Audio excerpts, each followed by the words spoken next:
누가복음 6장 31절 이하의 말씀을 중심으로 내 인생의 황금률이라는 제목으로 말씀 나누겠습니다. 같이 제목을 읽어보실까요? 시작. 내 인생의 황금률. 우리 주님께서는요, 저와 여러분들에게 말씀하시기를 누가 속옷을 달라면 겉옷을 주고 겉옷을 달라면 속옷을 주고 이쪽 뺨을 때리면 이쪽 뺨을 때려라 라고 하면서 말씀하십니다. 그러면서 지난주 마지막 말씀이 30절이었는데요. 너에게 구하는 자가 있으면 줘라. 내 것을 가져가는 사람이 있으면 그냥 주고 다시 달라지 말아라 라는 것입니다. 상대방을 위해서 진짜 사랑하는 마음으로 줘라. 근데 이 말씀이 재밌는 게요, 구하여라. 구하는 자, 아이고 주기 쉽죠. 근데 가만히 30절 읽어보면요, 네 것을 가져가는 자, 이 의미가 틀리지 않습니까? 첫 번째는 목사님 이것 좀 주세요. 아, 주기 쉽습니다. 근데 이 손수건을 지금 제가 써야 되는데 왜 가져가 버립니다. 그럼 집사님 손수건 주세요 이러지 말고 에라이 가져가라 이런 게 아니라, 이 말씀의 뉘앙스는 사랑하는 마음으로 긍휼히 여겨서 이 사람이 내 것을 가져갔다는 것은 하나님이 나를 불쌍히 여겨서 예수님을 이 땅에 보내주신 것처럼 이분이 만약 손수건이 필요하다면 긍휼히 여기는 마음, 사랑히 여기는 마음으로 가져가게 해라 라는 의미가 담겨져 있습니다. 그러면서 오늘 본문 31절, 아마 어려서부터 또는 교회당 다니면서 굉장히 많이 들었던 유명한 말씀이 나옵니다. 같이 읽어볼까요? 시작. 남에게 대접을 받고자 하는 대로 너희도 남을 대접하라. 자, 이 물질을 있는데 이 물질이 손해를 보는 게 급급해가지고 저 사람의 영혼을 다치게 할까봐 주님 걱정해서 달래면은 주고 가져가면 그냥 냅둬라고 얘기를 하시는데, 한 걸음 더 나아가서 주님이 소위 말해서 황금률이라고 불리우는 오늘 이 31절 말씀을 합니다. 31절은 왜 나왔냐면 주후 3세기경에 이분의 이름이 세베루스 알렉산더라고 하는 황제입니다. 그러니까 그 당시에는 얼굴이 정확하지 않아서 저렇게 이제 상을 만들었는데 로마 24대 황제입니다.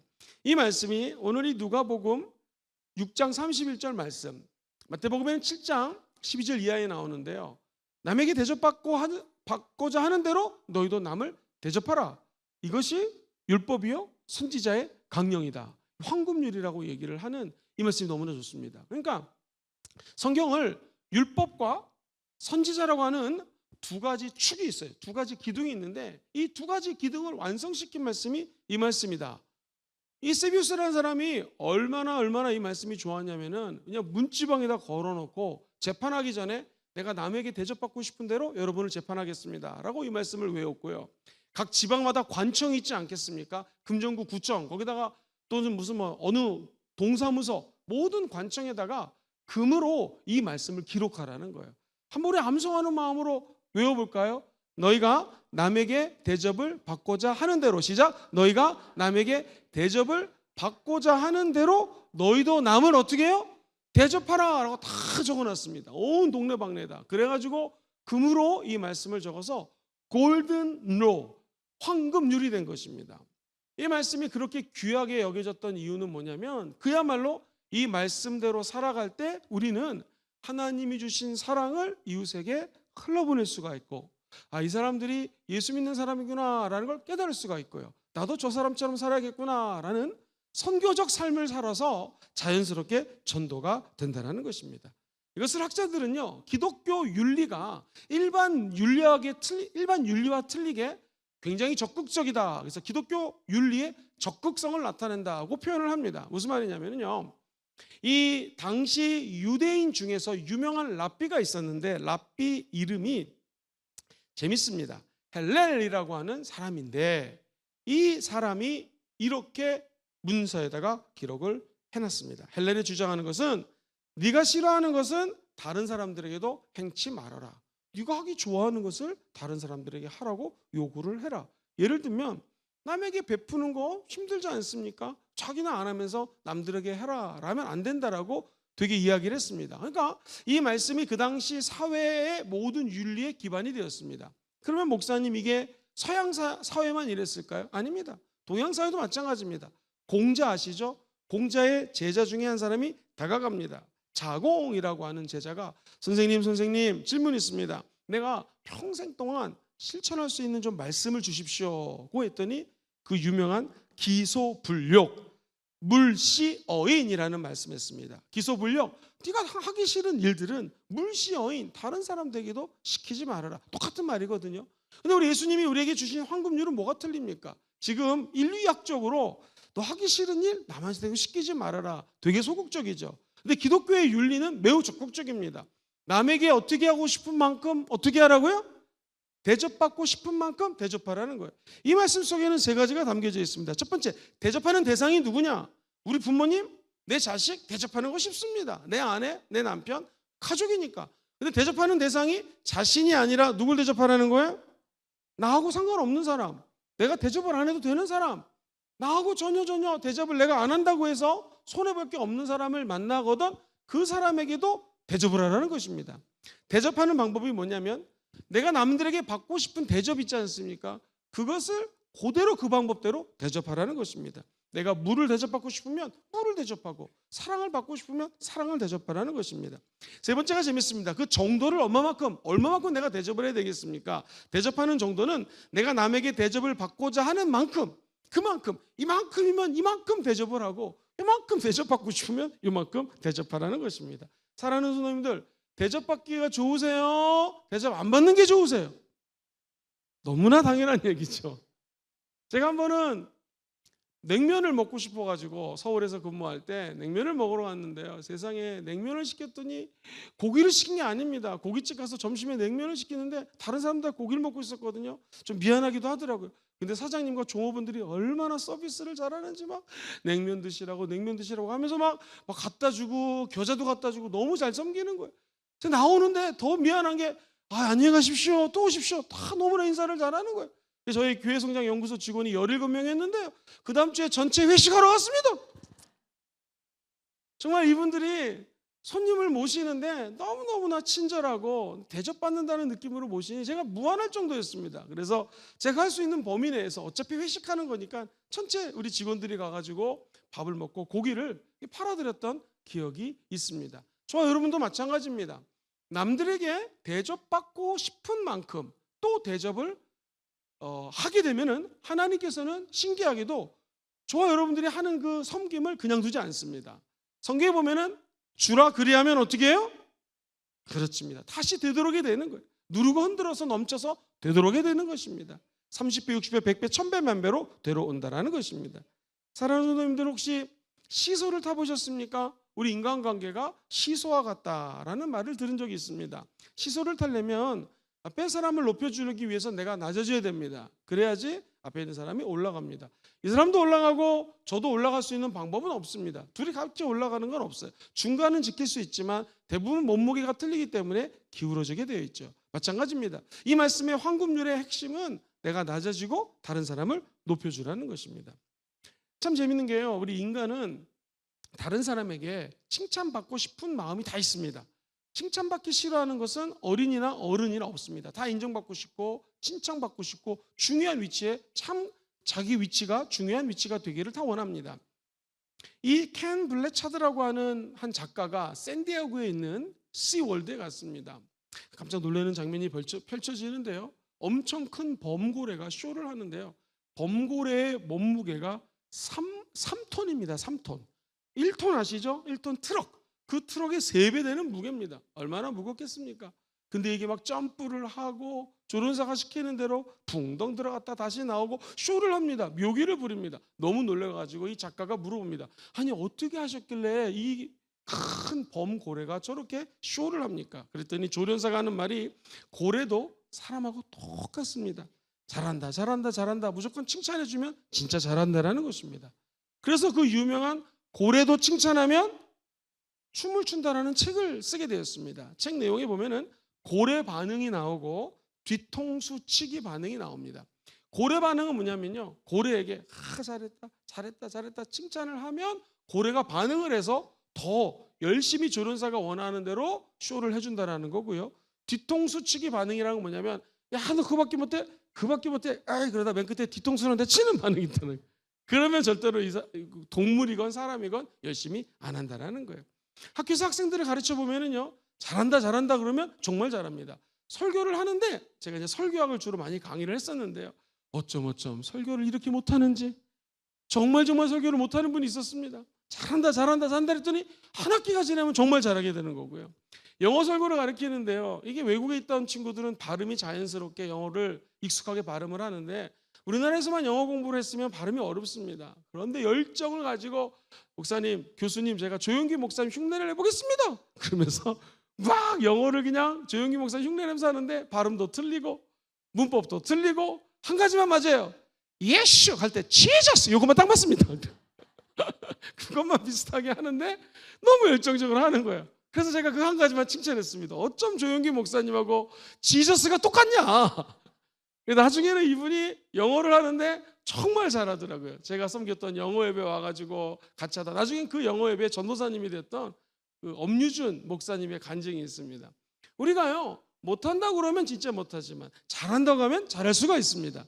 주님이 얘기하는 남에게 대접받고 싶은 만큼 하라는 것은 많은 칭찬을 하라는 것입니다. 우리나라가 왜 이렇게 잘 살게 되었을까요? 첫 번째 이유, 하나님의 은혜입니다. 믿으십니까? 그거 외에는 설명할 게 없죠. 근데 두 번째는 제 생각이 맞을 수도 있고 틀릴 수도 있는데 우리나라 사람들처럼 잘 대접해주는 문화가 없는 것 같아요. 손님이 오면 먹이고 입히고, 저희 부모님들도 저희들한테는 잘 사주지 않던 것을 손님이 오면은 그냥 사드리고, 손님이 왔을 때 딱 느낌이 옵니다. 아, 오늘 짜장면 먹겠구나. 그죠? 우리한테 그렇게 안 사주셨던 짜장면을 손님이 오면은 짜장면뿐만 아니라 뭐 탕수육도 사주시고, 절대로 손님이 오면은 그냥 보내면 안 된다. 저희 집에 철칙이었습니다. 옛날에 보따리 장소라고 아십니까? 보따리에다 이렇게 옷 같은 거 이고 와갖고 오면 사실 그분들은 옷 팔려고 온 건데도 꼭 식사 대접을 하고, 시킬 여유가 안 되면 비빔국수 같은 거 김치 넣고 참기름 넣고 깨소금 넣고 할렐루야 비벼가지고는 그냥 막 대접을 해드렸던 그런 기억들이 있습니다. 아버님 친구분이 와도 그렇고, 심지어 제 친구가 와도요 그렇게 잘 대접하려고 우리 부모님들이 애를 썼던 기억이 있습니다. 여러분, 우리나라 민족처럼 누가 왔을 때 잘해주는 경우가 없어요. 선교사님들 옛날에 우리나라에 왔을 때 왜 그렇게 한 푼만 주려다가 두 푼 주고 세 푼 주고 주머니에 있는 거 다 주고, 아니 몸까지 주고 모든 거 주고 천국 갈 정도로 사랑했는가? 한국 민족처럼 선교사들을 잘해주는 민족이 없었다고 합니다. 그 말이 너무나 가난했기 때문에 물질적으로 잘해줬다는 의미가 아니라 사랑해드리고 섬겨드리고 존경해드렸기 때문에 미국, 그리고 영국, 호주 이런 데서 오신 선교사님들이 우리나라에 와가지고는 다 주고 싶고 자기 생명도 주고 자기 가족들의 생명까지 줬던 이유가 우리나라 민족성이 손님이 오면 그렇게 잘합니다. 이제 기독교에서 저희들이 큰 행사를 치르면은요, 외국에서 손님들이 와서 CGI라든가 기독교 단체들이 이 행사를 합니다. 그러면 우리나라에 와서처럼 대접을 받는 데가 없다라는 것이에요. 우리 부산 속담에도요, 손님이 오면은 그냥 잘해주라는 그런 내용들이 굉장히 많이 담겨져 있습니다. 우리 부산 순복음 금정교회도요, 손님들이 오면 그렇게 잘해줍니다. 그래가지고 목사님들이 우리 교회 오면 안 가려고 그래요. 계속 커피 주죠. 우리 또 전도사님들이나 봉사자들에서 먹는 거 주죠. 그러니까 안 가려고요. 분명히 서울에서 왔는데 진짜 안 가려고 합니다. 지난번에도 안 가려고 제가 일어나가지고 가셔야죠. 어이 막 쫓아냈습니다. 이게 왜 그러냐면 대접을 잘하면 이분들이 좋은 데 가서 사드리고 이렇게 하면 이 너무너무 기분이 좋아가지고 그 자리가 좋은 거예요. 그러니까 우리 민족이 잘 살게 된 것도 하나님 은혜 가운데 이 나라가 많이 대접을 해줬기 때문입니다. 부족한 정도 간증이 너무나 많습니다. 우리 나라에서 청년 사역하는 거하고 이민교회에서 청년 사역하는 게 좀 틀린 것이, 이민교회는 이 삶이 다 드러나 보입니다. 그래서 저랑 아내랑 우리 아기들 아주 어렸을 때인데 청년들이 오면은요 딱 느낌이 있습니다. 아, 이 먹을 게 없구나. 그럼 라면을 끓여가지고 먹습니다. 라면이 우리나라는 뭐 800원, 700원밖에 안 하지만 호주는 3,000원, 4,000원 꽤 비쌌습니다. 라면을 먹습니다.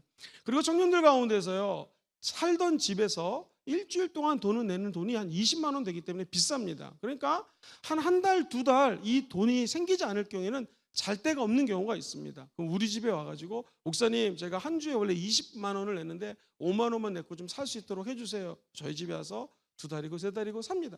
그리고 맨 끝에 돈을 내고 갈 줄 알았더니 입을 싹 씻고 갑니다. 그런 경우가 너무나 많았습니다.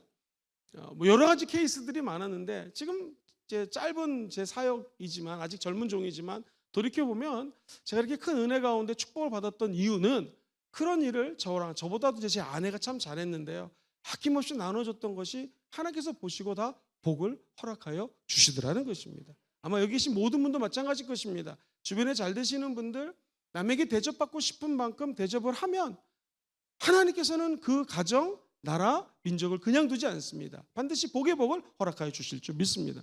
이 청년들이 호주에서 한국으로 돌아올 때 비행기 값이 전락하기 위해서 저렴한 것을 끊습니다. 그러다 보니까 결항이 될 때가 있어요. 그럼 갑자기 잘 데가 없으면 밤 10시, 11시에 어디로 전화가 오겠습니까?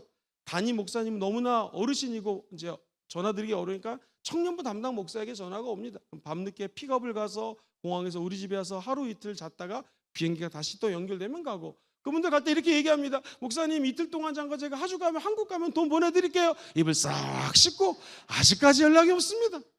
그런 일들이 차이고 쌓여서 다시 제가 어른이 됐더니 보이지 않게 다른 곳에서 섬김을 받고 하나님 은혜를 체험한 것을 경험합니다. 저뿐만이 아마 아닐 것입니다. 여기 계신 모든 분들도 마찬가지입니다. 이 말씀은 진짜 황금률답습니다. 내가 남들에게 베풀면은요, 그 사람이 나에게 주는 경우는 많지는 않은 것 같아요. 물론 많으면 좋겠지만 이분이 아니더라도 하나님이 모르는 사람을 통해서 우리에게 또 복을 주신다는 거예요. 그러면 저도 이분에게 대접받고 싶은 대로 대접을 했고, 이분도 나에게 대접받고 싶은 대로 대접을 했고, 또 누군가가 대접할 거고 이러면 이 기독교인들의 갖고 있는 마인드가, 생각이 온 사회적으로 펼쳐나가게 된다는 것이죠. 그래서 황금률은 왜 황금률이냐면, 나랑 이분과의 관계가 아니야. 나랑 청년, 저 안 갚아도 상관이 없습니다. 그거 하루에 5만 원씩 해서 그거 얼마나 되겠습니까? 이게 중요한 게 아니라 내가 베풀면 또 누군가의 대접을 받게 되고, 또 그는 누군가의 대접을 받게 될 것이고 하면서 전반적인 사회가 기독교화되고 하나님의 사랑이 넘쳐나게 된다는 것입니다. 혹시 우리 부산 가까운데 경주에 가면 교동이라는 데가 있습니다. 교동에 최부잣집 아세요? 최부잣집? 아시는 분 한번 손 들어 보실래요? 이분들이 다 양반들입니다. 부자가 3대 넘기기가 하늘의 별따기입니다. 진짜 그래요. 다 아마 느끼시겠지만 3, 4대 부자로 사는 경우가 참 드뭅니다. 그런데 이 집안은요 10대 넘게 부와 명예를 유지하고 있습니다. 많은 이유가 있겠죠. 근데 이 집이 손님 대접을 정말 잘합니다. 특별히 주변에 백리 안에 굶어서 죽는 사람이 있으면, 백리면 얼마나 뭡니까? 백리 안에 굶어서 죽는 사람이 있으면 요 교동에 있는 최부잣집, 자기들 잘못이라고 생각했기 때문에 백리 안에서 배고픈 사람들을 다 먹여 살리라고 애를 썼다는 것이죠. 하나님의 법칙은 아주 간단합니다. 구제와 섬김과 그리고 다른 사람들을 대접하였더니 10대가 넘도록 복을 받았다는 것입니다. 서양에 가면은요, 특히 프랑스 말로 노블레스 오블리제라고 하는 말이 있습니다. 한번 그 해설을 읽어보겠습니다. 시작. 사회의 고위 지도층 인사에게 요구되는 높은 수준의 도덕적인 의무, 사회에 대한 책임을 가르치는 용어. 주님이 얘기하는 황금률은 바로 이겁니다. 기독교인들이 비록 그 사회에서 포지션이 어떻든 중요하지 않고, 하나님이 우리에게 원하는 게 뭐냐면 저와 여러분들이 도덕적인 의무, 윤리적인 적극성, 사회에 대한 대책임, 그래서 높은 수준으로 다른 사람들을 섬기면 예수 믿는 사람들 때문에 그 사회가 더 잘 되게 된다는 것이고요. 하나님께서 범사에 형통한 복을 부어 주신다는 것입니다. 실제로 있었던 일인데요. 프랑스에 가면요, 커피 이러면 프랑스의 그 커피 값이 7,000원입니다. 커피 좀 주시겠어요? 그럼 커피가 5,000원으로 떨어집니다. 아, 맛있는 커피를 오늘 먹게 돼서 너무나 감사합니다. 커피 주세요 라고 얘기하면 2,000원입니다. 똑같은 커피인데 여러분 무슨 차이겠습니까? 집 그 가게 주인이 가만히 이렇게 보니까 사람들이 오전 내내 스트레스 받다가 점심때 와가지고 커피 막 예의 없게 하면 7,000원을 받고요. 커피 좀 주세요. 비교적 공손하게 얘기하면 2,000원 깎아서 5,000원만 받고요. 아, 여기서 커피를 먹게 돼서 너무나 기쁩니다. 커피 좀 주시겠습니까? 라고 아주 대접받고 싶은 만큼 겸손하게 얘기하는 사람은 단돈 2,000원에 똑같은 커피를 준다는 거예요. 그랬더니 이 커피숍은 어떻게 됐을까요? 문화가? 네, 상상만 해도 느끼시겠죠. 다 오면서 쌩글쌩글 웃으면서 커피 맛이 너무나 좋습니다 했더니 정말로 많은 손님들이 모이게 되었다는 것입니다. 사랑하는 손님들, 우리 동해 바닷가는 좀 덜하지만 남해나 서해 바닷가를 가시면은요, 밀물과 썰물이 있습니다. 가만히 보면 인생이 행복할 때가 있고 그렇지 못할 때가 있고, 돈을 벌 때가 있고 돈을 잃을 때가 있고, 건강할 때가 있고 건강하지 못할 때가 있고, 울 때가 있고 웃을 때가 있고, 슬퍼할 때가 있고 기뻐할 때가, 모든 게 다 밀물과 썰물처럼 들어올 때가 있고 나갈 때가 있더라는 것입니다. 오늘 이 황금률에서 얘기하는 것은 뭐냐면은, 만약 우리에게 기쁨이 있으면 기쁨을 어떻게 하라는 거예요? 주변 사람들에게 나눠주라는 것입니다. 내가 만약에 지금 밀물과 썰물처럼 하나님의 은혜로 물 밀듯이 물질이 들어왔다. 그럼 그 물질을 어떻게 하라는 거예요? 나눠주라는 거예요. 왜? 우리 인생이 언제 어느 때 썰물처럼 빠져나갈 때가 있을 수 있기 때문에 저와 여러분들이 갖고 있을 때 나눠주라는 것이죠. 우리 인생살이 밀물 썰물 잘 계산하셔서 갖고 있는 거 기쁨으로 나눠주면 하나님이 놀라운 은혜를 베풀어 주신다는 거예요. 성경에서 얘기하는 이 접대, 대접, 남을 사랑해 주는 거, 대접하는 것은요, 이게 하늘의 사건과 연결된다. 시작. 하늘의 사건하고 연결이 됩니다. 특별히 구약은 더 그러는데요. 시간 관계상 제가 성경을 읽지 않겠지만 갑자기 아브라함이 앉아 있는데 느닷없이 낯선 손님들이 나타납니다. 지금은 낯선 손님이 나타나도 차 한 잔 대접하는 건 어렵지 않겠죠. 그런데 그 당시 고대 근동에서 중동 지역에서는요, 낯선 사람을, 특별히 남자들을 함부로 받아들였다가 그 당시에 문화적으로 자료에, 고고학적인 자료에 이렇게 왔다가는 여자들만 있고 남자가 별로 없어요. 그럼 이 사람들이 갑자기 순식간에 강도로 변합니다. 그래서 그 당시에는요, 절대로 여자나 노약자들은 텐트 밖으로 나가지 않고 문을 잠그고 멀리 숨어져 있었습니다. 근데 아브라함이 딱 손님을 보는 순간, 기억나세요? 여보 귀한 손님들이 오십니다. 아주 정중하게 받들어서 성경 부지불식간에 천사들을 대접했다라는 거예요. 나중에 알고 봤더니 24년 전에 하나님이 나타나셔가지고 너에게 큰 민족을 만들어주다는 그 약속이 우리가 아는 것처럼 25년 뒤에 이루어지지 않습니까? 24년 동안 아무 응답이 없다가 낯선 사람들이 왔을 때 그들에게 우유를 드리고 먹을 거를 대접하고 사랑과 정성으로 대접했을 때 기억하십니까? 그분들이 아유 잘 먹었습니다 라고 인사한 것이 아니라 뭐라고 그랬습니까? 그 천사들이, 구약의 천사는 예수님을 예표하거든요. 내가 내년에 다시 올 텐데 내년에 뭔 일이 생겨요? 당신에게 아들이 생길 것입니다 하고 얘기를 하는 것입니다. 사랑하는 분들, 우리도 마찬가지입니다. 이 땅에 살면서 누가 나에게 어떻게 무슨 도움을 줄지는 아무도 모릅니다. 그런데 아무것도 아닌 것 같지만 그 사람에게 사랑을 베푸면 하나님께서 나중에 그것을 되돌려 주신다라는 거 꼭 기억하시기를 주의 이름으로 축원드립니다. 미국의 정치 집회 같은 게 있으면 사람들이 구름대처럼 모입니다. 여의도 순복음교회도 CGI라고 하는 총회가 다다음 주에 열리니까 호텔이 예약이 다 꽉 차서 잡을 수가 없습니다.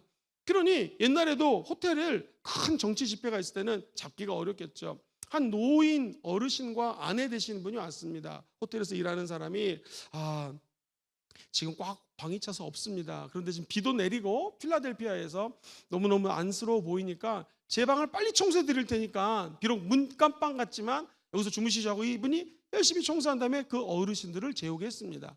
그 다음날 아침에 가면서 잘 주무셨습니까? 매우 정중하게 이 호텔 종업원이 인사를 해드렸습니다. 그랬더니 정말 당신 같은 분은 이 호텔에 꼭 필요한 사람입니다 고 하면서 이분의 이름을 적고 주소를 적고 가셨습니다.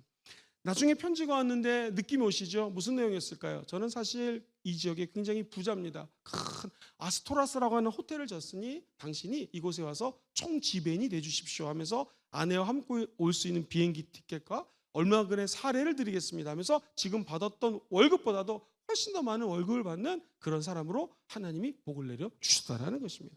사랑하는 손님들, 밤에 누가 나타나가지고 도와달라면 꼭 도와주십시오.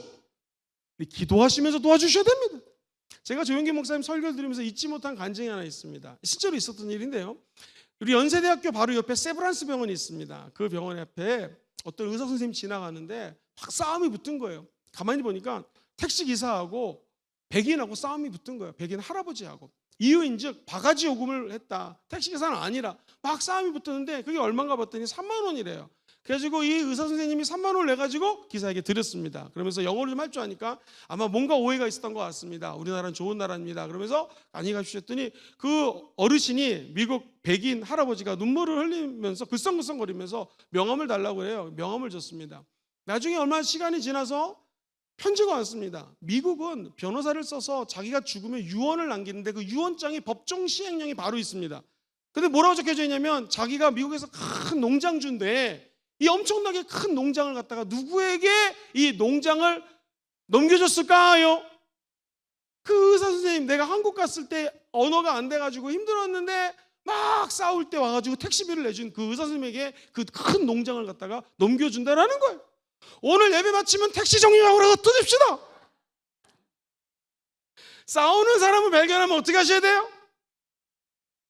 사랑하는 성도님들, 이런 일들이 우리 인생에서 많이 나타나지는 않겠죠. 근데 하나님은 섬기는 자, 나누는 자에게 더 큰 은혜를 부어 주신다는 것입니다.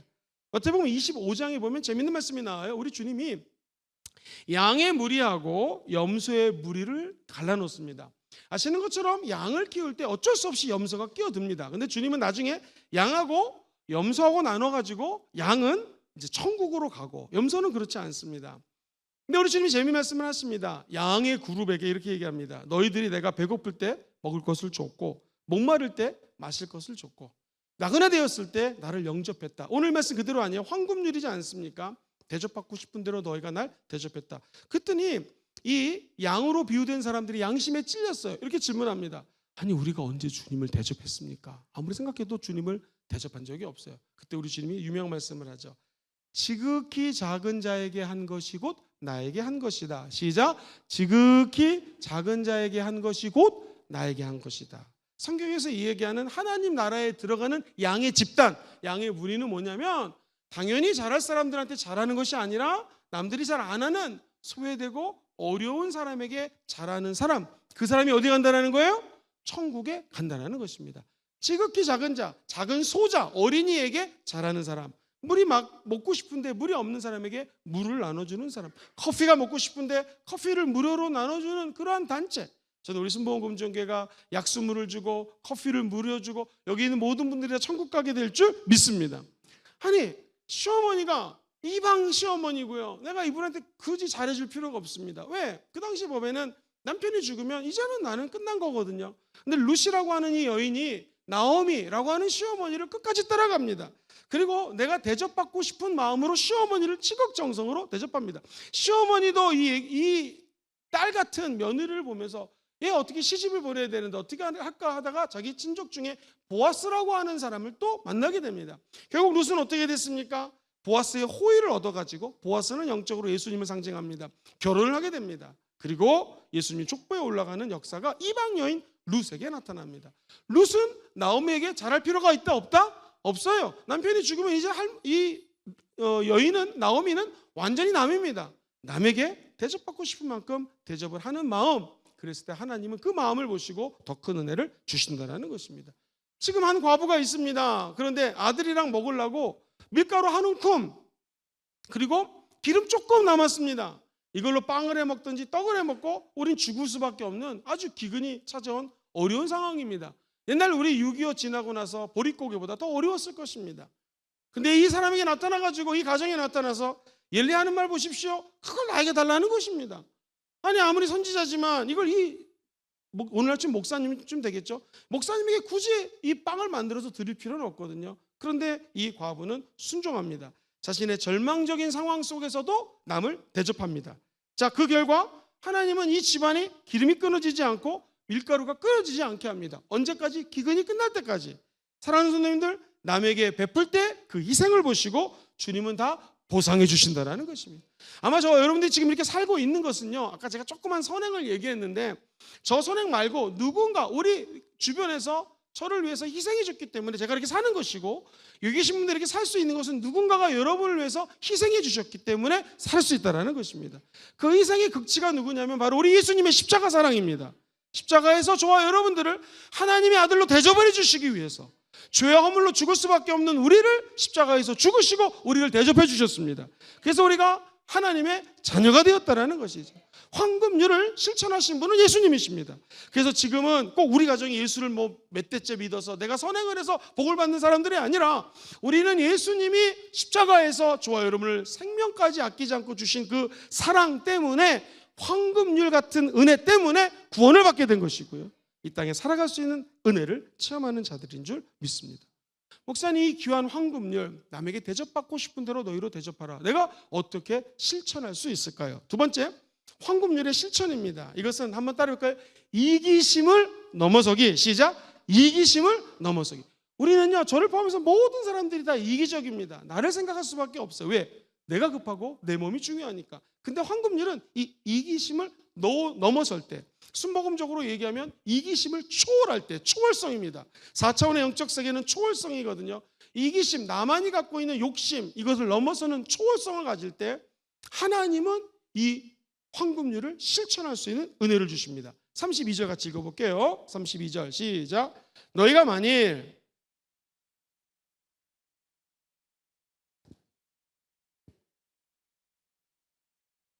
그렇습니다. 야, 너희들이 너를 사랑하는 사람, 악한 자들도 자기를 사랑하는 사람은 다 사랑해 주는데 그 사람들을 사랑하고 그 사람들만을 아껴준다면 칭찬받을 게 무엇이냐? 죄인들도 똑같이 한다는 거예요. 너희가 만약에 선대하는 자만을 선대하면 칭찬받을 게 뭐냐? 죄인들도 똑같이 한다는 것입니다. 그러니까 악한 사람들도 자기에 잘해주는 사람은 당연히 잘해주지 않습니까? 예수 믿는 사람들이 틀린 점은 무엇일까요? 사랑해야 될 사람만 사랑할 것이 아니라 사랑하기 힘든 사람들도 사랑하라는 것입니다. 우리 인간이 이기적이기 때문에 다른 사람을 사랑하는 것도 이기적으로 사랑하는데 이걸 넘어서서 나랑 상관이 없을 사람뿐만 아니라 잊지 마세요. 하나님의 은혜는 언제 나타나냐면 전혀 예상치 못한 손님들을 통해서 은혜가 나타납니다. 한 번은 제가 여의도 순복음교회에서 사역할 때 일인데 우리 여의도 순복음 교회의 교회 성장을 알기 위해서 신사 같은 중년이 오셨길래 근데 제가 안내를 좀 해드리면서 하는 일이 무엇입니까? 그랬더니 미국의 신학교 교수님이에요. 무슨 교수님인가 했더니 교회 성장학하고 설교학을 가르치는 교수님이에요. 그래서 저랑 아내랑 상의를 하다가 아니 이분이 호텔도 잡지 않고 왔습니다. 그래서 저희 집이 마침 그때 초원 아파트라고 여의도 순복음교회에서 배려해줘서 초원 아파트 4층에 살고 있었습니다. 그럼 방이 좀 작지만 방에 하나 남으니 우리 집에서 주무시고 가라고 해서 제가 주무시도록 하고 또 식사도 맛있게 대접을 했습니다. 그럼 놀라운 일이 벌어졌습니다. 호주나 영국에서는 박사학위를 하려면 박사 논문을 그 분야의 전문가 3사람 이상에게 체크를 받습니다. 그런데 이게 웬일입니까? 호주에 있는 교수들에게만 돌리는 게 아니라 호주를 넘어서 미국, 영국, 세계로 이 논문을 보내서 검사를 받는데 제 논문을 검사한 분이 누구였을까요? 세상에 그분이 제 논문을 검사했습니다. 그분이 논문을 패스시켰을까요? 잘랐을까요? 패스시켰으니까 제가 졸업을 한 것입니다. 너무 신기하죠? 제가 그거를 바라고 했던 게 결코 아니었습니다. 그냥 제 아내랑 제가 섬기자 했는데 나중에 그런 일이 벌어지는 것이죠. 아까 얘기했던 아브라함처럼 부지불식간에 우리를 돕는 사람들이 주변에 나타난다는 거예요. 여러분과 제가 전도할 때에 그분들이 우리를 욕할지 모르지만 전도가 바로 이 황금률입니다. 전도는 내가 받은 예수님의 사랑을 이분들에게 무조건 전해주는 거예요. 나랑 관련 없고 오히려 욕을 하고 핍박을 하고 전도할 때 박수 쳐주는 사람이 몇 명이나 있습니까? 100명 중에 1명도 없을 것입니다. 근데 그들에게 이 황금률을 실천하는 것이 바로 전도라는 것입니다. 당신은 귀한 사람입니다. 당신은 하나님의 사람입니다. 할렐루야. 우리는 이기적이기 때문에 전도하면은 나랑 상관이 없는 사람에게 전도하는 거 어렵습니다. 근데 이것을 할 때 하나님께서는 초월적인 은혜로 성령의 축복을 부어 주신다라는 것이죠. 목사님, 이 황금률을 어떻게 실천할 수 있을까요? 한번 따라해 보시겠습니까? 칭찬 주고받기. 시작. 칭찬을 계속 주변들에게 하는 것입니다. 그럼 이상하게 칭찬이 나에게 돌아옵니다. 칭찬을 주고받는 것이죠. 두 번째, 따라해 보시겠습니까? 깜짝 선물 나눠주기. 시작. 깜짝 선물 나눠주기. 죄송합니다. 그 선물이 큰 게 아니라 껌이라도 좋습니다. 목사님 운전하는데 힘들죠? 껌이라도 좋습니다. 뭐하기 힘드시죠? 주변 분 집사님 요즘 너무너무나 피곤해 보이세요? 쌍화차 한 잔이도 좋습니다. 이 작은 것들을 깜짝 나눠줄 때 행복을 나눠주게 되고요. 우리가 이 황금률을 실천해 나갈 수가 있습니다. 세 번째 한번 따라해 볼까요? 경청훈련. 시작. 경청훈련. 잘 들어주는 거. 이것도 선물입니다. 다른 사람들에게 내 얘기를 잘 들어주는 사람 얼마나 우리가 기쁩니까? 그것처럼 다른 사람이 얘기하면 경청해 주는 것. 이것을 상담학에서는 라포라고 그래서요. 그 사람과 라포 관계가 형성이 되면 그 다음부터 상담에 들어갈 수가 있다고 얘기를 하죠. 한 목사님이 강의를 하시는데 이분이 청소년 사역을 하셨을 때 일입니다. 오래전이에요. 부산역에 갔더니 어떤 청소년들이 막 가출을 해가지고 나와 있더라는 거예요.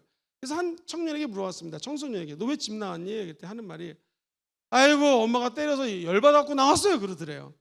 근데 이제 이분은 상담학을 배웠으니까 보통 우리 같으면 어떻게 하겠습니까? 그래도 돌아가야지 뭐 이렇게 얘기하지 않겠습니까? 근데 그 목사님 그렇게 얘기했대요. 니네 엄마 진짜 나쁘다. 무슨 엄마가 그러냐 그러면서 맞장구를 쳤다라는 거예요. 10분 동안 엄마 역을 드립다 했습니다. 부산 사투리 써가면서 이 목사님이. 그랬더니 애가 막 하다가 한 10분쯤 지나니까 아니 아저씨 그래도 우리 엄마 좋은 점이 있어요 그러더래요. 그래서 A4 용지를 주면서 네 엄마 좋은 점이 뭐냐 좀 써봐라 했더니 뭐 막 쓰더래요. 그래서 맨 끝에 전화번호를 적더라는 거예요. 여러분 느낌 오시죠? 이 전화번호는 무슨 의미겠습니까? 집으로 전화 좀 해달라는 거죠. 그때 핸드폰이 없었을 때니까 87년도 이때니까 집에 전화했고 어머니 사실은 아들을 이렇게 해서 제가 잘 데리고 있습니다 했더니 그 어머니가 너무나 고마우시면서 부산에 와서 아이들을 데리고 갔다, 그런 얘기를 들었습니다.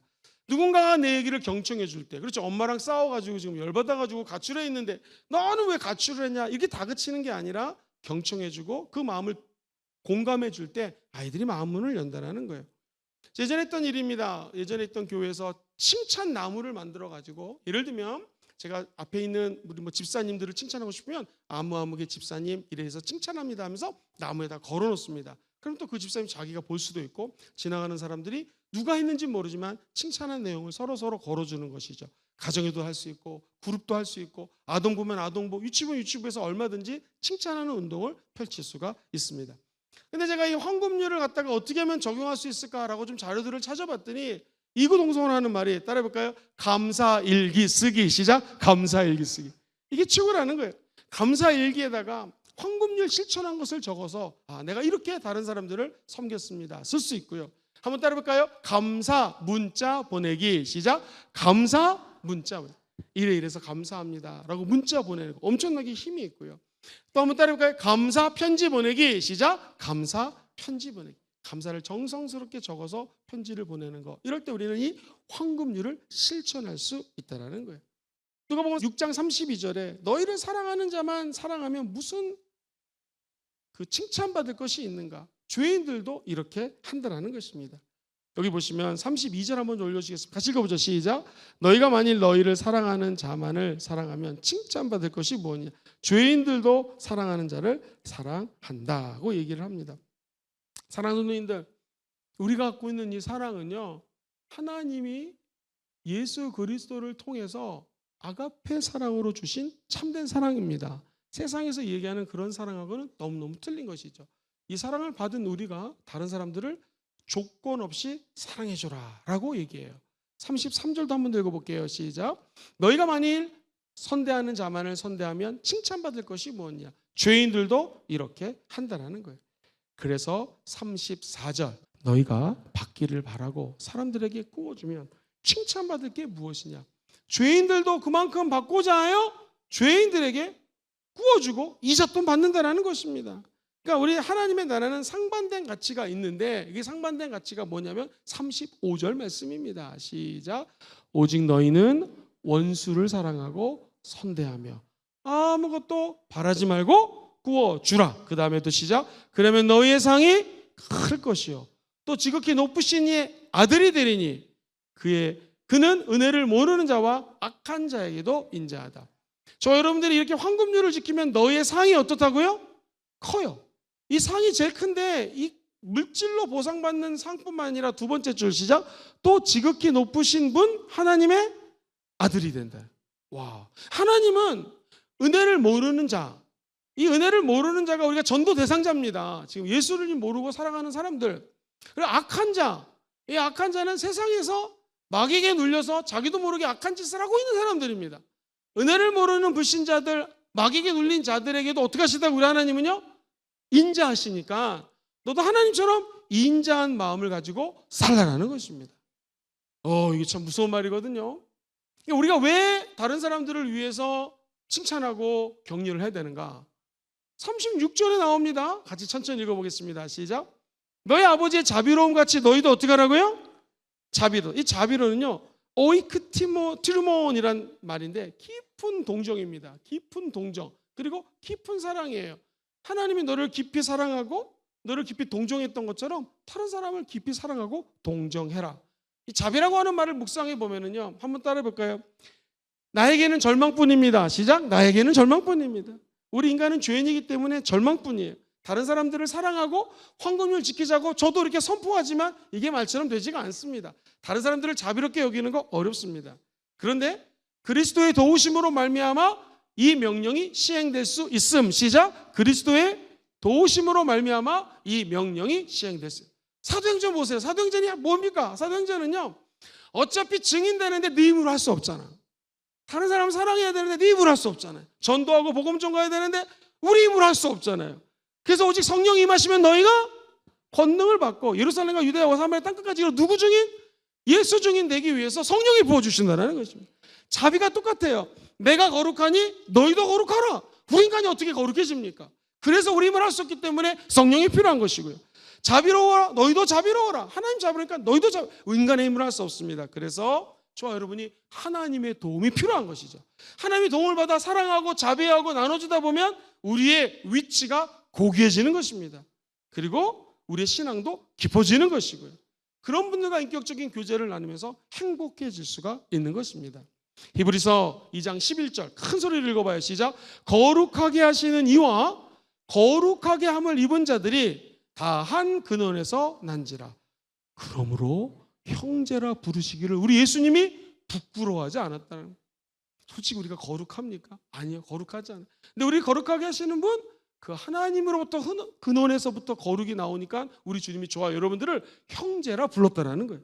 자비, 인간의 입으로는 자비가 없습니다. 다 내치고 싶고 잘라버리고 싶고 막대하고 싶고 우리 인간의 죄성이거든요. 그런데 오늘 말씀은 얘기합니다. 우리 예수님과 저와 여러분이 하나님의 영, 성령으로부터 한 근원에서 능력을 받아서 자비로운 사람으로 변화될 수 있다는 것이죠. 시냇가에 심기운 나무는 시절을 쫓아 열매를 맺듯이 자비라고 하는 열매를 우리의 힘이 아닌 누구의 힘? 성령 하나님의 힘과 접촉되면 자비의 능력 가운데 자비롭게 될 수 있다는 거예요. 이것을 신학적으로 신의 성품에 참여한다라고 표현을 해요. 베드로 후서 1장 4절에 보면 이로써 그 보배롭고 지극히 큰 약속을 우리에게 주셨는데 이 약속으로 말미암아 너희가 정욕 때문에, 이 정욕이 문제잖아요. 이생의 정욕, 안목의 정욕, 이생의 자랑, 이 정욕 때문에 세상에서 썩어지는 것이 우리 인생인데, 밑에서 두 번째 줄 중간에 시작. 신성한 성품에 참여하는 자가 되려고. 그래서 우리 주님이 보배롭고 귀한 큰 약속 성령을 보내주셨습니다. 쉬운 성경 번역이 더 잘 돼 있어서 읽어볼게요. 시작. 그 영광과 선함을 통해 약속하신 크고 놀라운 선물을 우리에게 주셨으며 이 약속을 통해 하나님을 닮은 모습으로 함께 교제. 누구를 닮은 모습으로요? 이야, 그래서 이렇게 해석할 수가 있어요. 그 다음에 시작. 그러므로 세상의 어떤 정욕도 여러분을 멸망시킬 수가 없습니다. 할렐루야. 황금률을 지키면 인간관계가 바뀌게 됩니다.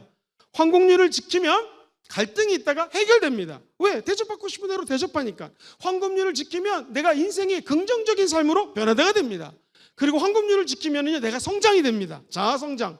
그리고 황금률을 지키다 보면 내 성찰이 됩니다. 감사노트 쓰다 보면 내가 이렇게 부족하구나, 자기 성찰이 되죠. 그러면서 따라해볼까요? 황금률은 행복과 연결됩니다. 시작. 황금률은 행복과 연결이 된다는 거예요. 그 다음 절 한번 보겠습니다. 그리고 우리가 조심해야 될 건 무엇인가? 오늘 본문 36절부터 한번 또 읽어볼게요. 너희 아버지의 자비로움 같이 너희도 어떻게 하라? 자비로운 자. 이 자비로움 우리 인간 힘으로 될 수 있다 없다? 안 되잖아요. 그래서 우리가 할 수 있는 것은 37절부터 천천히 시작. 비판하지 말아라. 그럼 너희가 비판을 안 받을 것이다. 정죄하지 말아라. 그럼 너희가 정죄를 받지 않을 것이다. 어떻게 해야 돼요? 용서하라. 그러면 너희가 용서를 받아.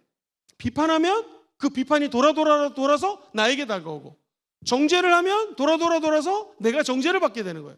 근데 우리가 해야 될 일은 무엇입니까? 용서하라. 사랑하는 성도님들, 내가 하나님으로부터 받은 죄 사함의 용서가 이만큼인데 1만 달란트를 빚진 사람인데 나한테 조금 빚졌다고 이 사람 멱살을 잡고 돈을 달라고 하면 되겠습니까? 안 된다는 것이죠. 요셉의 경우 자기를 죽인 사람을 어떻게 다시 만났는데 그 사람에게 진짜 너도 한번 죽어볼래? 뭐 이렇게 되는 게 인간일 텐데 요셉은 끝까지 형들을 용서합니다. 이때 하나님께서는 황금률을 지키는 사람으로 우리를 인정해 준다는 것입니다. 그 다음 절 보겠습니다. 38절. 이게 결론입니다. 시작. 주라. 그리하면 너희에게 줄 것이니 곧 후이되어 누르고 흔들어 넘치도록 하여 너희에게 안겨주리라. 너희가 헤아리는 그 헤아림으로 너희도 어떻게 돼요? 비판을 하지 않고 그 사람을 헤아려주고, 정죄하지 않고 그 사람을 헤아려주고 용서해주면 그 헤아림으로 도로다 어떻게 돼요? 헤아림을 받게 된다는 것입니다.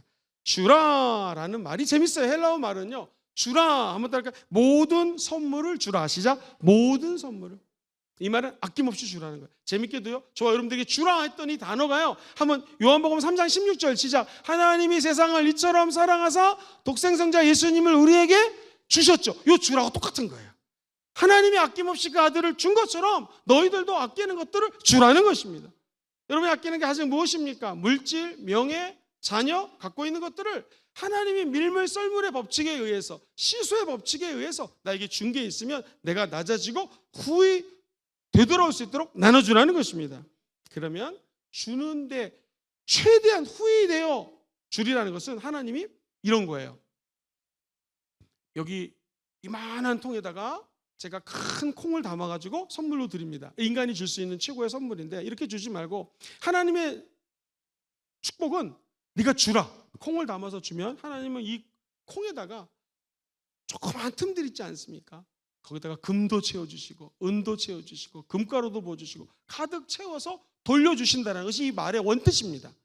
우리는 그냥 콩이 있어서 이만큼 나눠준 건데 비어있는 틈 사이로 좋은 것들을 다 채워서 우리에게 되돌려준다는 거예요. 이게 주라 그리하면 너에게 줄 것이니 후히 되어 누르고 어떻게 해요? 흔들어 넘치도록 저와 여러분들에게 되돌아온다는 것입니다. 우리가 할 수 있는 것은 이기적이기 때문에 이기심을 초월해서 하나님 끝까지 이분들을 품을 수 있는 은혜를 부어 주시옵소서 라고 성령을 의지하면 된다는 것입니다. 내 인생의 황금률의 정의는 무엇입니까? 남에게 대접받고 싶은 만큼 너희도 어떻게 하라? 대접하라. 황금률의 실천은 무엇입니까? 내가 갖고 있는 이기심을 초월할 때 하나님의 사랑이 부어진다는 거예요. 이기심을 초월할 수 있는 방법은 인간의 힘으로 안 되니까 너는 네 자신을 부인하고 십자가를 짊어지고 성령과 함께 좁은 길을 따라가면 되는 것이고요. 그 결과는 무엇입니까? 한 번 더 38절 읽어보겠습니다. 황금률의 결과 시작. 주라 그러면 너에게 줄 것이니 곧 후히되어 누르고 흔들어 넘치도록 하여 너에게 안겨주리라. 너희가 헤아리는 그 헤아림으로 너희도 헤아림을 도로 받을 것이니 이 결과의 축복의 삶, 은혜가 넘치는 삶을 사시게 되기를 주의 이름으로 축원드립니다. 할렐루야.